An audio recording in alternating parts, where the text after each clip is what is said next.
الحمدللہ رب العالمین والصلاة والسلام علی سید الانبیاء والمرسلین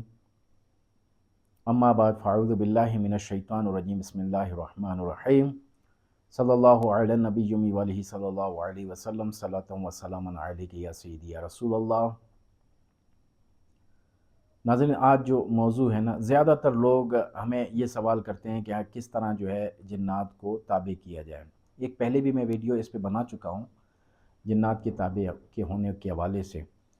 اب یہ ویڈیو جو بنا رہا ہوں وہ جنات سے دوستی کرنے کے حوالے سے، بغیر وظیفے کے دوستی کی جائے یا وظیفے کے ساتھ جو ہے اس کی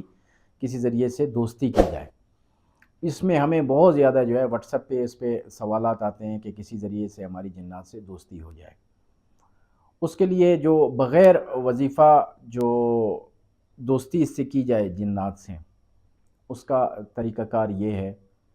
کہ آپ نے ہڈیاں جمع کرنی ہے نا، 2-2.5 کلو ہڈیاں جمع کر کے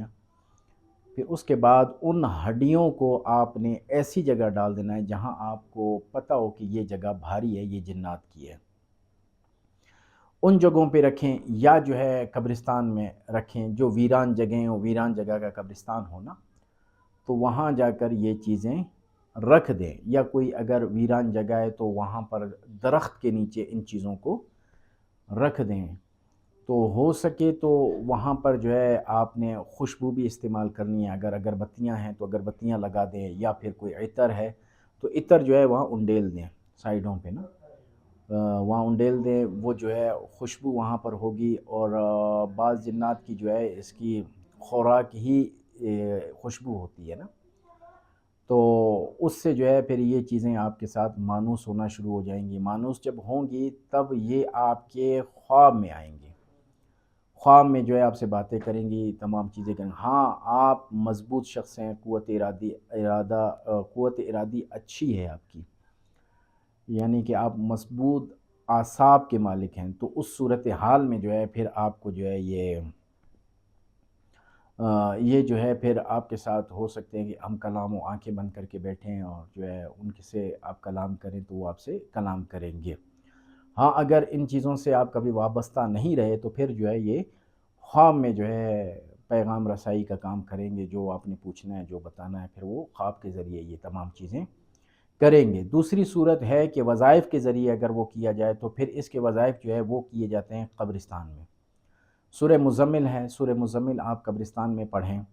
اس کی تعداد نہیں ہے، وہ آپ ایک وقت مخصوص کر لیں کہ گھنٹہ 1.5 گھنٹہ میں نے وہاں بیٹھ کے تلاوت کرنی ہے، تو آپ وہاں بیٹھ کے اس چیز کی تلاوت کریں وہاں پر، اور جو ہے وہاں خوشبو آپ نے لگانی ہے، اور عطر جو ہے اپنے اطراف میں انڈیل دینا ہے، اور آپ نے روزانہ اس کی پڑھائی کرنی ہے۔ پھر یہ روزانہ پڑھائی کرتے کرتے جو ہے نا پھر یہ آپ سے دوستی کر لیں گے، پھر یہ آ کر آپ سے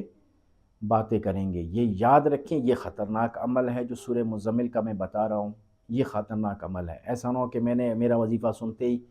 آپ نے اگلے دن جو ہے وہ کمر بستہ ہو کے جا کے قبرستان میں بیٹھ جانا۔ یہ وہ لوگ کریں جو چلہ کشی کر چکے ہوں یا کر رہے ہوں، یا کسی بزرگ کی صحبت میں، کسی استاد کی صحبت میں بیٹھ کے جو ہے وہ چلہ کشی کر رہا ہے، تو تب جا کر وہ بندہ اس چیز کو کر سکتا ہے، بس صورت دیگر اس کو نہیں کرنا۔ یہ خطرناک وظیفہ ہے، کیونکہ یہ بعض اوقات آپ کے پاس آ جائیں گے تو ڈائریکٹ اگر آپ کے پاس آ گئے تو آپ جو ہے اگر اعصاب مضبوط ہوئے تو اس کو کور کر لیں گے، نہیں تو پھر جو ہے آپ کے لیے مشکل پیدا ہو جائے گی۔ تو یہ وظیفہ سخت ہے۔ باقی پہلا وظیفہ جو ہے اس میں اتنے معاملات نہیں ہوتے، اس میں یہ ہے کہ حدیث مبارکہ بھی ہے کہ اس سے جو ہے استنجا نہ کیا جائے، ہڈی کوئلہ وغیرہ ان چیزوں سے جو ہے وہ استنجا نہ کیا جائے کہ یہ جنات کی خوراک ہے۔ تو یہ چیزیں جو ہے نا وہاں رکھ دی جائیں تو اس سے مسئلہ نہیں ہے، لیکن یہ سورہ مزمل والا جو ہے نا یہ خطرناک عمل ہے، اس سے احتیاط کریں۔ پھر جو ہے جب ان چیزوں میں کامیاب ہو گئے تو پھر روزانہ سورہ مزمل جو ہے آپ نے 3 دفعہ پڑھنی ہے، اس کی مداومت کرنی ہے، وہ تمام چیزیں کرنی ہیں، تو خوشبو وغیرہ لگانی ہے۔ تو اس طرح جو ہے ان سے آپ کام لے سکتے ہیں۔ رب تعالیٰ سے دعا ہے کہ رب تعالیٰ ہمیں صحیح معنی میں نماز پڑھنے اور صحیح معنی میں وظائف پڑھنے کی توفیق عطا فرمائے۔ وما علینا الا البلاغ۔